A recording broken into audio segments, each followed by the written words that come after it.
We will waste no further time. Let's jump into the conversation. Lisa, welcome to Out of the Hourglass. How are you doing this afternoon? I'm great. Thank you so much for having me. I appreciate it. I'm looking forward to the conversation. Yes, me too. Me too. I love, actually, you're probably the first HR consultant expert that we've brought onto this Okay, podcast. So very cool. welcome. It's very Thank exciting you. for us to kind of course, we've talked about HR focused conversations here, but it's really great to connect with somebody who lives and breathes in this world all day, every day.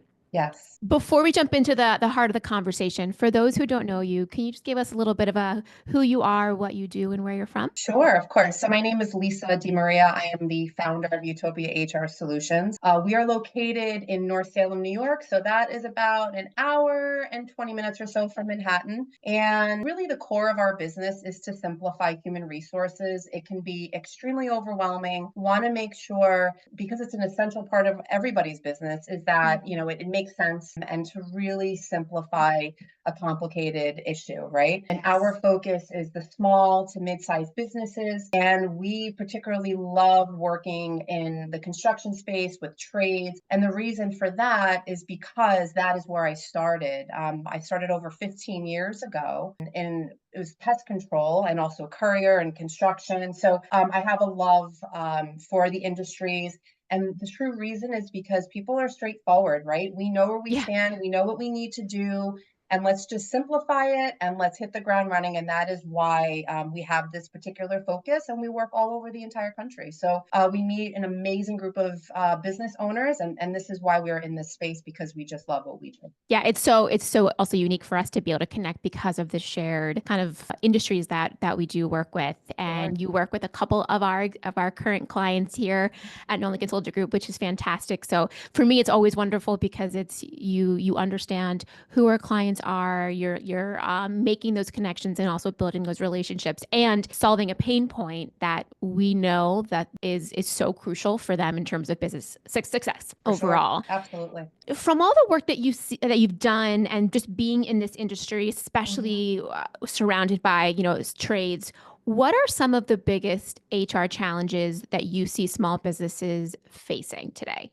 I would say the first and foremost would be making sure that they're compliant, right? It's so Mhm. overwhelming that a lot of small business owners, they put it to the back burner until there's a really glaring issue. And then I get the phone call and say, Lisa, I really need help. I'm having an issue. So I think first and foremost, it would be making sure that they're compliant. And then the second is it's a very competitive industry, right? Yeah. So compensation is tremendous. And, you have a smaller to mid-sized construction company saying, you know what, I can't pay, my employees the same as a larger organization. That might be the case. However, there are other strategic ways that we can go about it to make you as competitive, if not more so, than the larger organization and construction or trade companies that are out there. So I would say competition is tremendous. That's very Hmm. difficult. And also it's hard to attract employees, especially in trades, right? We're lacking that skill set. So that's something that's very important. And another big challenge, especially in human resources that we are seeing, is what we call pay inequity and inconsistency. So because of the type of industries that we're working with, right, people will go they'll go with their gut, right? They have a great employee. This particular person deserves a raise, so I'm going to give them a raise. Now what? What Yeah. happens is then you have a disgruntled team because they say, well, how come I'm not getting certain increases? How come I'm not getting the things that I need to be looked for? And I really believe that having a clear, concise structure, because that also ties itself into compliance, is very, very important. And by doing that and having a compensation structure, this will then allow you to retain your employees because they feel heard and they feel appreciated. So Yeah. those are some of the key pieces. I mean, you've hit so many conversation points there. Obviously, we're going to dive into the compensation planning of this. And what I love most about it is just the angle that we're coming from. I mean, we obviously talk about budgeting and compensation, recruiting and compensation planning from like salary perspectives, but from an HR perspective, it's like it's a little bit of the larger picture because it's talking about the development of people as Mhm. they grow their careers within the business, the retention of those good people. I don't think we really realize how important the framework of that compensation planning is from the start. We think about it as like, oh, yeah, I should probably think about how I'm going to increase wages, or, people are asking how can they increase their wages. There's a bigger emphasis on why this is so important, and that's why we are here. So let's dive into kind of compensation trends and strategy. When we say the phrase compensation planning strategies from a high Mhm. level, what does that really entail or mean? So we really want to create a structure behind compensation. There needs to be a why, right? It can't just Hmm. be, I'm going to increase a salary because just because there has to be a reason behind it, right? It has to be intentional and it has to be clear. And it is not just hourly rate and it's not just salary. Also tied into that are your benefits and your bonuses. These are other very clear, important pieces that are Hmm. correlated with compensation, right? So I think it's very, very important to have a strategic plan. It doesn't need to be overly complicated, but it does need to be prioritized based on the particular job and how important it is to your business to function. Yeah, and to not only to function, but also to grow. I mean, so many businesses that you work with, that we work with, they're with us because they have intentions of bringing the business to a next level, of going and getting somewhere. And this is a big piece of that picture that we don't always dive maybe as deep into and give. And I would imagine it's from a variety of perspectives. It's given different attention in different areas. Some Mhm. businesses have HR directors, and that's part of their role to build out. Sometimes it's office managers who are doing the HR role. So it's really, I think it's a struggle to see it treated at the level that it should be across the board. Correct. And one thing I do see quite often, I will have conversations with business owners and they'll say to me, you know what, Lisa, I have an HR team, I have an office manager, and I completely understand it. But just like when you go to the doctor, right? We all need Hmm. checkups. I think it's Yeah. always a good idea to have an outside perspective. So I actually do work with a lot of organizations and companies that do have HR people, but they utilize us as an additional resource for them. They might even just come in and do an audit, or they utilize us as needed just for additional expertise. As an example, I have leaders on my team with over 45 years of human resource experience at a Yeah. leadership level. This is not something that just happens over a few years. This is a skill that happens over many, many years of real world experience. And this is what we can help and bring to the table. Yeah. So I think it's great when people have an HR team in house, which is wonderful. But I also think it's a valuable resource to make sure that you do have access to people that can give you expertise based on many years Yep. of experience. So I think that's very, very important to touch on as well. Yeah, because that's not something that a lot of companies can even afford to No, have in-house full time. no. And it's kind of like leaning into understanding and sharing best practices, and it's staying, up to date with industry trends. But like technology, how it's changing so fast. I mean, HR is the same way. Yeah. Compliance and regulations are changing so fast. It's Yes. impossible to stay up to date with all the things. You're 100% correct. And that is also where we were just talking about, some folks, they may just want to give a bonus or, I want to give this particular employee a pay increase. There are compliance pieces with that, right? Every state has their rules and regulations, and it's really best practice. Why are you giving this particular employee a raise? There really should be a reason behind it, because if you don't, you really can find yourself in an issue in terms of compliance. And I think it's very important to be very strategic. Again, this comes back to having a clear roadmap as to why you're doing certain things. Gosh, the roadmap. If only we all had a clear roadmap in front of us, life would be Yeah, so easy. for life. For life. Yeah, exactly. A lot of this discussion, is focused on retention, but I think that's because there's been a big shift in how we retain good people in the last couple of years. I mean, for so long, I think a lot of us thought about compensation discussion and strategy around recruiting Mm-hmm. and, Mm-hmm. being competitive on the front end. But Mm-hmm. this is more also, this is obviously incorporates that recruiting component, but Mm-hmm. this is also about keeping good people. Yeah. How have you seen business owners shift that mindset, or has it been a struggle to shift that mindset? It's twofold, right? I believe based on the Mhm. businesses that we work on, they understand the value of retention, right? Mhm. Especially in the industries that we love working with. There's a shortage of great employees, right? With these particular skill sets. So it is vital that you keep and you retain your employees that you have. Well, think about this. You've worked so hard to train them to make sure that they have the skill set that you need as a business. So Mhm. what we see time and time again are an employee leaving because a construction company down the street is offering them an additional dollar an hour. That shouldn't be, right? So Yeah. the idea here is to have the open communication, right? To set clear guidelines and expectations, Hmm. additional training. We need to incentivize our employees, because if people don't feel as though there's a growth opportunity, they will leave. It is not just about dollar for dollar. If they're with a smaller organization, if they're with a smaller construction company, as an example, and they see the opportunity for growth, they feel valued, that is going to be the key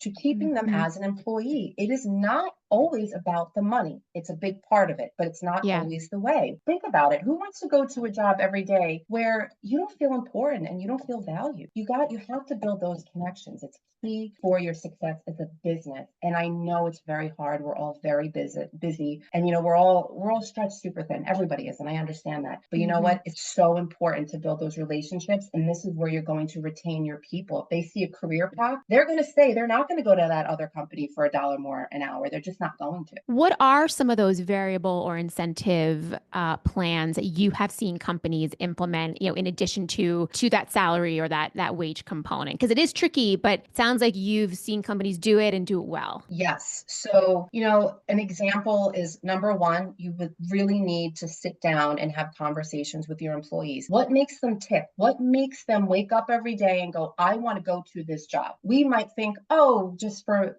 the pay per hour. Not the case. Perhaps it's the ability to have a work-life balance. So what we have seen is where, let's say it's an electrician, right? They have a person on staff that really wants to go to their child's baseball game. So they sit down and they say, how can we possibly do this as an organization? So perhaps instead of having to work every single Saturday, if you have 4 other electricians, perhaps you fluctuate. Maybe every electrician works one Saturday a month so that they are able to spend valuable time with their family. Hmm. Another is really career development. How do we sit down? Where do you want to be in the next 5 years? What certifications can we help you to grow so that you feel valued and you could potentially make more money? Because people want to have the opportunity to grow. So everybody is different, and it's really about having those conversations. Yeah, I love what you said. What makes your employees tick? Like what is important to them in how they spend their time? Because you'll often find out for some, maybe money is, maybe they just about their hourly wage or their salary, and that's what drives them. But for a Right. lot of people, it's bigger picture. Yes, 100%. It's that flexibility, it's being able to provide for their family, it's having the support, it's feeling valued, given opportunity. But you don't know that until you have those one-to-one conversations. 100%. 100. It's vital for any Yeah. business. And when we say that, we're not saying the business owner needs to be having one-to-one conversations with everybody. Management, leadership, but it's a cascading function of making sure that that every employee knows who their direct manager is, Yes. knows who they can report to, and vice Hmm. versa, so that Yes. those are where the conversations are happening. That's right, 100%. And it is vital to pause and have conversations. And I think with any business, right, everyone's on that go, go, go. And it's incredibly important to have a great work ethic, but it's also Hmm. good to pause just for a few minutes, just touch Yeah. base. It's very important. Have you ever worked with a business that hasn't embraced that kind of variable incentive component and has been just very directly wage or salary driven? I think initially, maybe when we first start our relationship, and then once as a business, we're able to build that trust, and we say as a team, just please trust us. We've Yeah. worked together this long. Let's just try it, right? You don't know till you try. And once we're able to build that relationship, and they see that we really want to make them better, Hmm. then they'll see, wow, this really does work, right? Yeah. Because it's so important. Business, you know what? It's not just, pay for this, pay for that. It's not just about an hourly rate. It's really about relationships in any Yeah. business that you Yeah. have. Yeah, it's naive to think otherwise ultimately because that's how your business is sustained. It's based upon the relationships that you've cultivated for years and Yes. years and years. On the flip side, let's talk a little bit just about the competitive side of wages. The retention practices, those are crucial, but of course, getting people in the door and Hmm. seeing a competitive wage obviously is something that needs to be factored in. What kind of percentage in average salary increases or wage increases have you seen over time? Has it been significant in the last couple of years? I would say on average, it's about 3, maybe 4%. I've seen upwards Okay. of 5% yearly, but I will say there's been a very big shift. The big shift is really what we call pay for performance, right? So Yep. it's no longer, okay, it's the end of the year, here's your 3 or 4% raise, and let's keep it moving, right? We really sit down, we come up with a performance review. These are the expectations. This is how you can get an increase. Where would you like, where do you see yourself in the next 3 to 4 years? How do we get you Hmm. there? And we really start looking at ways for a particular employee to get an increase. So we do not really like to say, okay, give them a general 3% or 4% raise. We want to say, okay, maybe it's based on production. Yep. Maybe it's a one-time bonus. Maybe it's referral. It could be safety. So you really need to make sure that your employees continue to be engaged. And the one way we can do that is a one-time bump, right? So that you're not just giving an overall increase, because then you're taking away the flexibility as a business owner. Once you say, oh, here's your new hourly rate. Okay, now what? You really need to be Right. able to give them the opportunity to earn it, to feel inspired to do what they're expected to do. And again, those conversations. But I think you could be very creative. And this is something we've been able to work a lot with. Do you all at Utopia help companies build out a pay for performance program? Yes, Okay. absolutely. Yep. And one area I think that's very important that I wanted to touch on is attendance, right? Especially in the trade industry. You could have a person that is amazing and skilled and is an expert, but what if they don't show up to work every day? That doesn't help you. So a No. really great area that we like to focus on is to give incentive for a person that's showing up to work every day. They're on time, they're doing what they need to do, which we would assume would be an automatic expectation. But as we've all seen many, many times, you have the greatest skill set, but if you do not show up to work, it doesn't help anybody, right? So that's Yeah. really how another way we like to help incentivize. Yeah, there's a lot of creative ways to make it work, and it's not a one size fits all per company. No. It's understanding what is important to your business, and what do you currently have in place, Correct. and how can you build upon it. Let's talk a little bit about development opportunities and how they're tied to compensation. You've hit on several of them, and talking about career development, and ways to improve. I would imagine a lot of the companies that you've worked with either have leadership training programs in place Mhm. or are looking to build them. Is that a big factor in part of a compensation plan structure? Yes. You know what? You are as good as your people that work for your business, right? So we Hmm. always need to make sure that we are developing our leaders and or our potential leaders, right? So what gets somebody through the door, right, is the compensation. That's number one. But then really what keeps them engaged is feeling valued. And by you make a person feel valued when you invest in your team. By investing in your team, you're making them pause and say, wow, this business and this company really cares about me so much so that Hmm. they're investing in my growth. And then what happens is if this person is, let's say, a supervisor or a manager, they're learning all different types of expertise on how do you build relationships with your team. So initially you might say, okay, this is definitely a cost, but how can you not develop your team? It's going to Right. cost you more by not developing your team. And everybody can be developed. It doesn't matter who you are, right? We can all do better. And I think by mentoring and coaching and taking that time and doing that initial investment, it's the best possible thing you could ever do for your team. And I always say, especially with your managers and supervisors that have that potential to grow into leadership roles, it's a wonderful way to spend your money. It's important. Yeah, invest in those aspiring leaders. Yes, Like it's important. they're out there. And we always say, and I'm sure you would agree with this statement, hire for attitude, train for skill. Absolutely. I mean, and this is where you bring in good people who fit the values of your company, who have determination, want to grow, maybe have leadership development in them, but they need somebody to foster it. I mean, this That's is where right. these training programs really kind of can help you hit the ground running in developing those people. Absolutely. I would agree 120%, right? Yeah. Unfortunately, there are people out there that are not given an opportunity for whatever reason, but there's always a shining star a lot of times in your team. And it just maybe takes a person from the outside looking in and say, you know what, let's invest a little bit in this person. Let's give them the opportunity. And a Hmm. lot of times when a person is finally given that opportunity, they see it, they are going to grow and they're going to flourish and do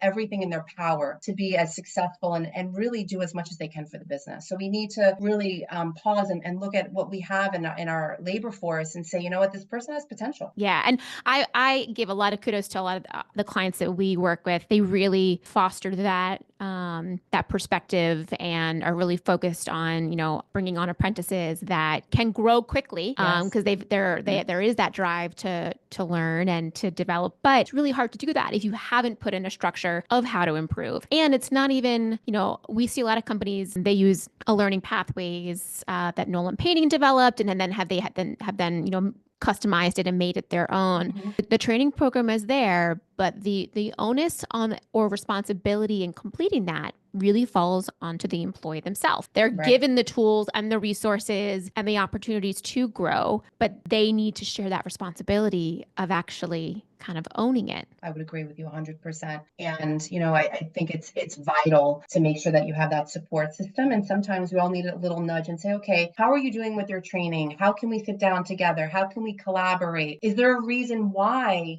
you haven't really moved forward in a program? Or there's a reason. Sometimes people become very overwhelmed. They want to achieve, but it becomes almost uncomfortable because it's their first time in this space. So I think having that sort of a mentorship program, the accountability is tremendous. When you have a call every Tuesday morning to be accountable and speak with your managers or your supervisors or your leaders, like, hey, how's your training going? I think it's important. It's very important. Yeah, it is. And this brings me into kind of my next kind of area of focus, those individual development plans, those Yes. one-to-one huddles Yeah. that are what tells you what makes people tick. How often do you recommend one-to-one huddles be happening with employees? Honestly, the more the merrier, to be very honest, Hmm. because it doesn't have to be a formalized conversation. I think we should, what we call an IDP, right? We should have an individual plan in writing, in paper, as a discussion.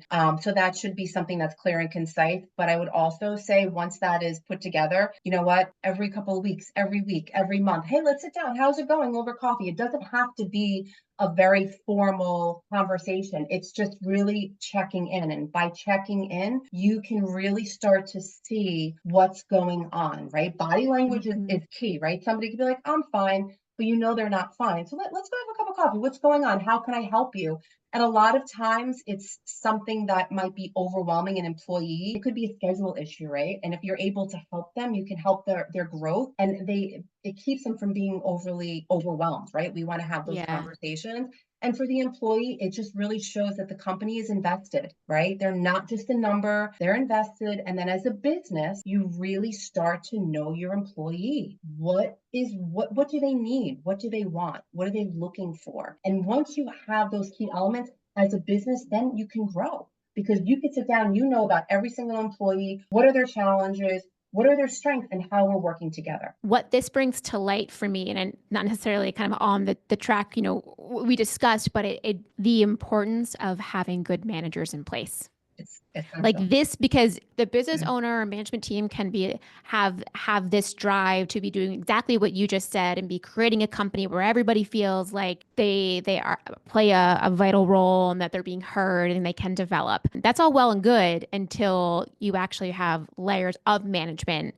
I have said that on this podcast before, the term manager is thrown around way too freely. And whether it be for lack of training, I don't know, but I have seen just in my own experiences, as a consumer out in the world, managers and the power trips that may be. But managing people is very, very hard. It really is. And I have seen it myself many, many times professionally or out and about at the grocery store, right? Yeah. And you can tell when there's a great manager, because that great manager is involved, right? They don't just, when there's an issue, they don't just, pass it on to the employee. They stop what they're doing and they're there to help. And their goal is to uplift their employee, never to make them feel bad. And they take their ego out of it, because it's not about you. When you're a manager, your job is to uplift your people, develop them, and make them better. And if you lose that, you are in the wrong role, because your job is to make your people better. And your job is the skills that you have, you should be passing them on to your employees so that you make them better people. And I feel a lot of managers, they get involved with their ego. They're great. You can never forget where you came from. You can never forget that Yeah. you were that person,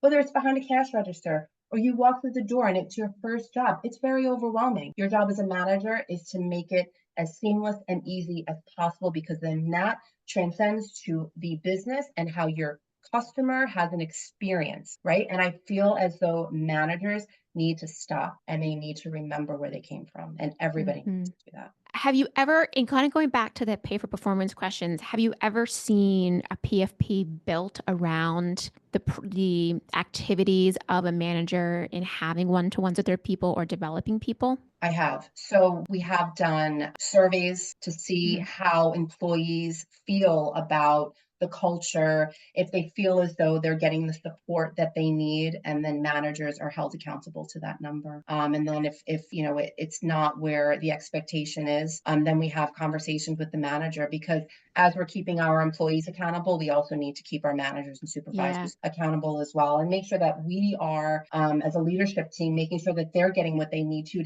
be their best manager, right? Just because you have that title doesn't mean that you're well equipped to be a good manager. Yeah, it's a really critical kind of ingredient in Hmm. this all working, and which shows kind of the point and what you were saying from the onset. I mean, this is tricky stuff. This is not there's the running of a business. It's one thing, getting your service out to the world or production, but the people part of it, the HR side of it, is a daily challenge. It is, and it's a challenge that I believe a lot of business owners, they want to be great at it, but it's overwhelming and it's very easy to push it to the side because of the day-to-day business. But that's where we come in, and it's something we love to do. That's why we Hmm. do what we do. But it comes with many years of real-world experience, especially in the trades, construction, and the industries that our business and your business does as well. And it's key to have that support. It really For is. for you and maybe for your team, what is the most rewarding part of working in the HR space with small businesses? When we really start to see teams that are collaborating together, nobody is perfect. But when you get a call from a business owner and they say, you know what, I can go to bed at night and I know that my business is compliant and it's growing, and I'm able to go out and get those larger jobs because I am fully staffed. To me, that is the greatest gift that we could provide, is that peace of mind, Yeah. because you have small to medium-sized business owners that have put everything on the line. It's not easy to start your own business. It takes a lot of guts to do it. And you Hmm. know what? It takes one instance for that to really to go south. And we Oh, want to it's make so true. sure that we protect them. That is our job. And we Yeah. want to give them all the tools. And I what makes us so happy is when we get a call from a client and they say, this is the first time I understand human resources.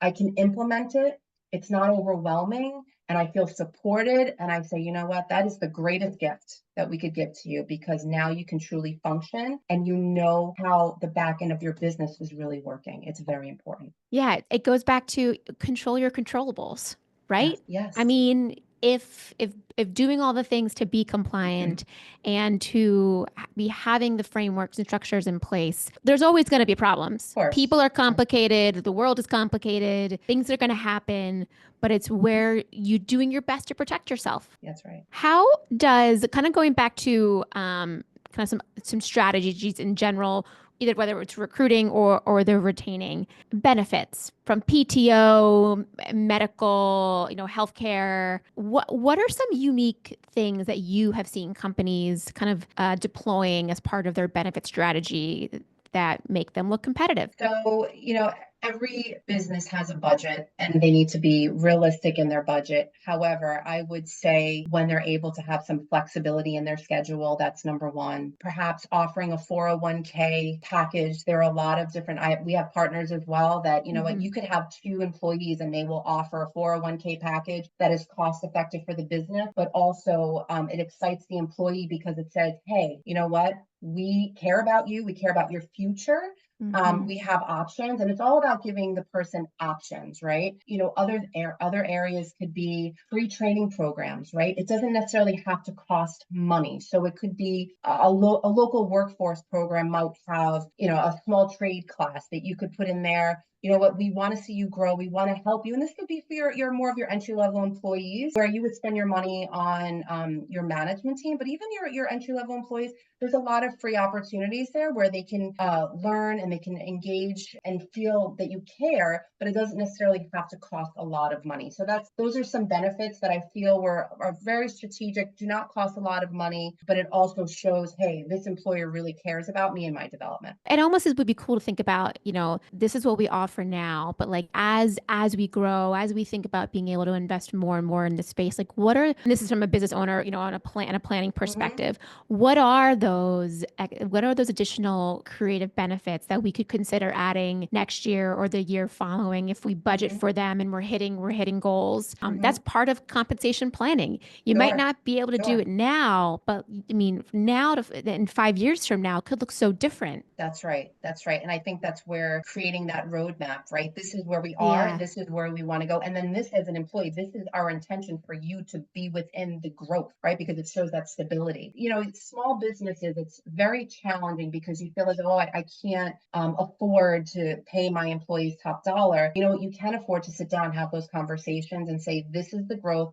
This is our intentions. We want you to be a part of this process and this plan, where if they're going to work in a larger organization, they're never going to get that. So you almost have to flip it, and you have to utilize what you have as a resource, because it is, and just have those conversations and draw everything out. Yeah, that's like the unique beauty of working for a small Yes, business is that you it do is. get to have those connections, maybe with the business owner or with the management team versus in a large corporate office, you're just kind of one of thousands. That's right. And it's harder to there is the flip side that there is more maybe development opportunity up, Hmm. but a lot of times too that it caps out. Yes, that's And right. what's cool within small business is that there's often a little bit more ability to be creative and Hmm. to create roles that didn't exist before. So being a part of that conversation from the beginning will help the employee get there, but has to start somewhere. Absolutely. For companies who are trying to figure out whether they are kind of just starting to think about a compensation, planning structure or have something in the mix and are trying to, validate whether they are competitive or what are the different wage tiers they should be offering. Hmm. Are there places, obviously within our group, within Summit Hmm. Nola Consulting Group, we actually are doing a wage survey right now. We are Hmm. looking to see kind of across regions what is the going rate for different areas, both not, hourly wage and salary, and we will share that with Hmm. our Summit members. So that's a great resource. But for those who maybe, don't have access to that, where are they finding this important data? So one area that we look at, and I find it to be very helpful, is salary.com is a great resource. You do need to pay for that, but they are giving you real numbers. A lot of Okay. data that is out there, it's 1 to 2 years old, and that's not going to help you. So there are many different options out there, but what's very important is you really want to look at real data within the last 30 days or so. And it's also according to location, right? Yeah. It's not, Hmm. you're not going to go to your Indeed.com or Glassdoor.com and be like, oh, so and so company is paying this rate. Why are they paying that rate? Is that off of data? And what are the requirements for that job? So it's really important. And this also ties into compliance. You need to look at the location. You need to look at the years of experience, also the job requirements. And Hmm. if once you put all of that into play, then you have a real number that is competitive because it's going over data. It's not just off of 1 or 2 posts from Indeed.com. The location thing is so important because Yes, what the wage is, in Portland, Maine is going to look very different from what the wage looks like in San Diego, California. absolutely. I would agree. And Yep. cost of living also looks very different.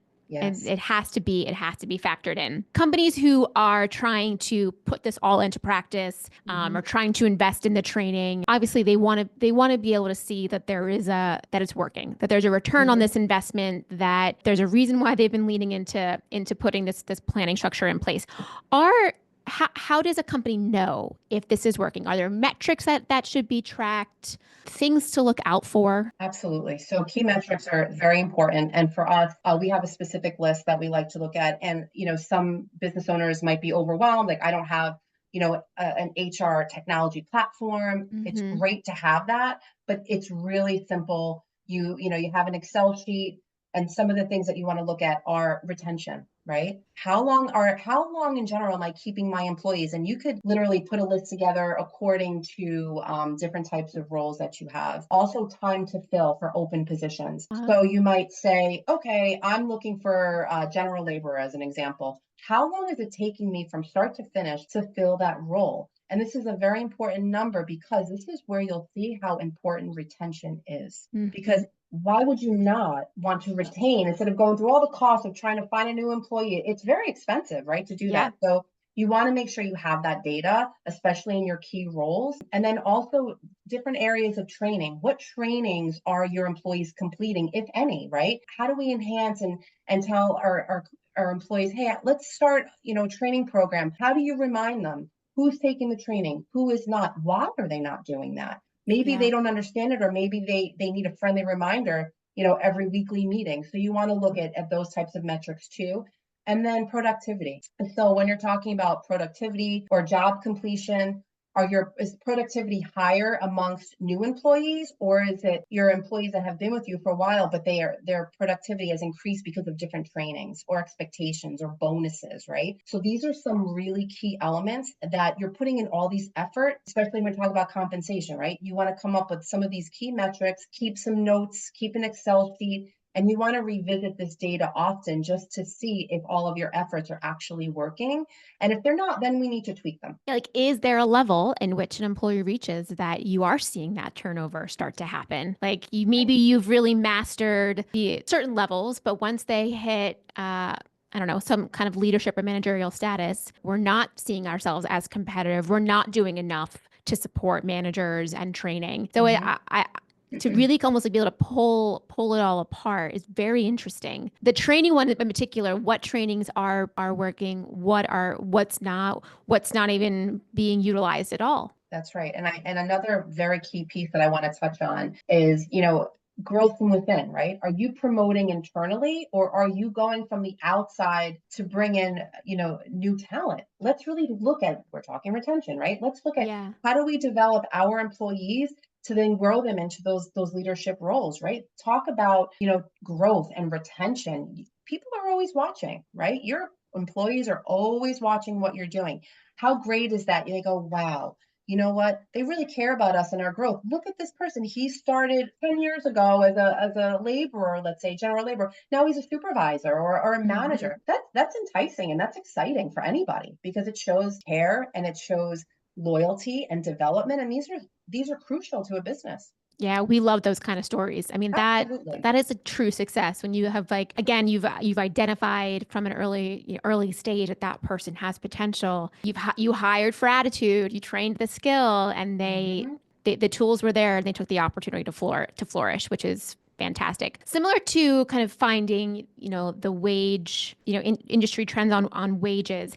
Are there resources that you and the team at Utopia really love when it comes to staying up to date on compliance, especially when it comes to compensation? So I would really say so internally, we're always looking at local labor boards. Like I'm part of all of the local sites. We're also very involved with a lot of different chambers. So Hmm. as an example, I started my career in HR many, many, many, many moons ago in Jamaica, Queens, New York, at a Workforce One development.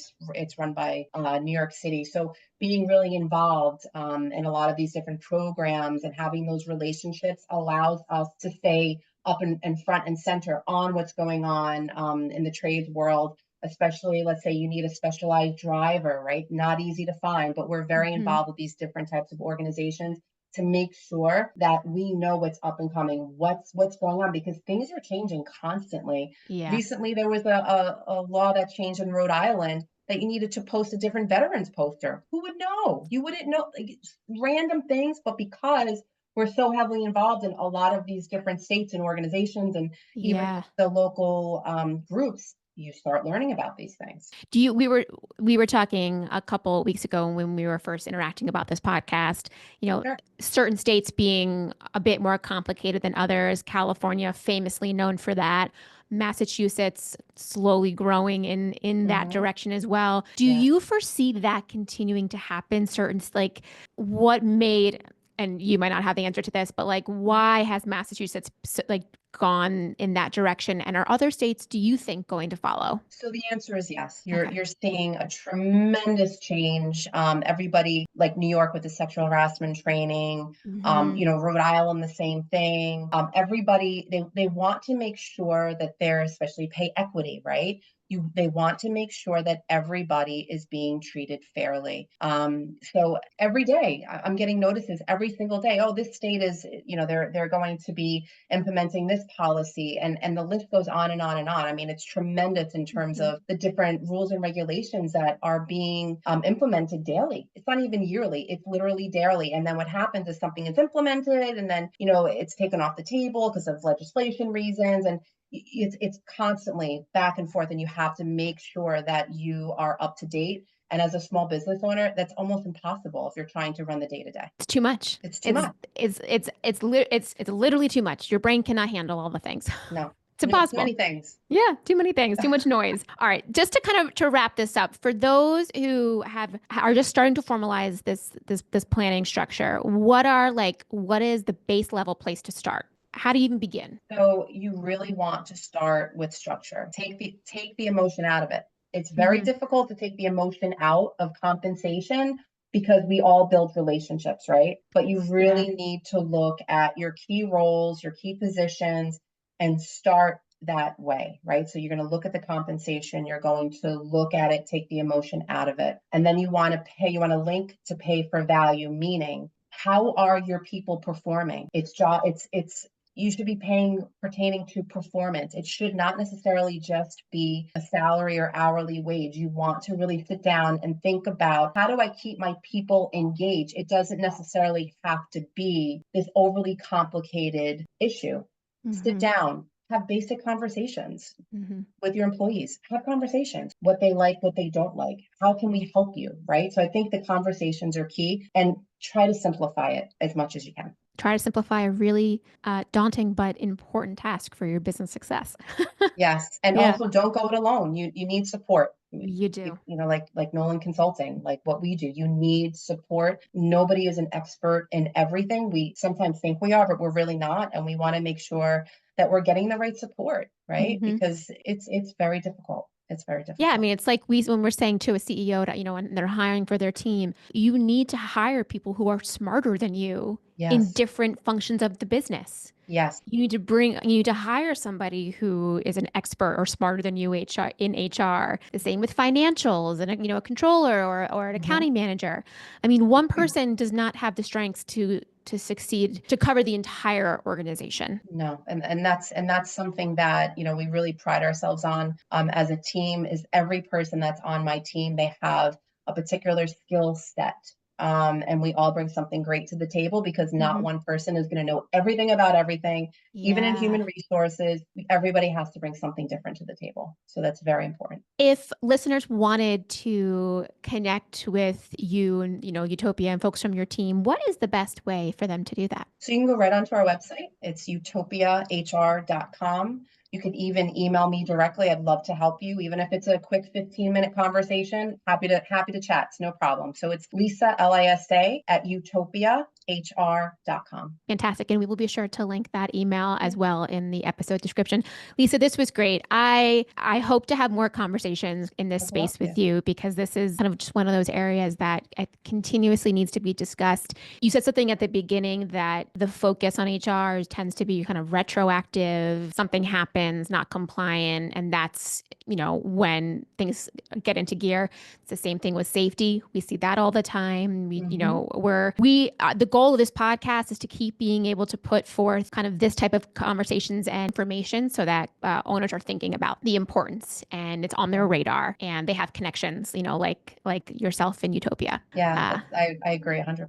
and I always say until next time. Yes, until next time. And I thank you all so much. And I appreciate the opportunity. And if I can be of any help, please let me know. I'm happy to discuss anytime. Perfect. Thank you. Thank you.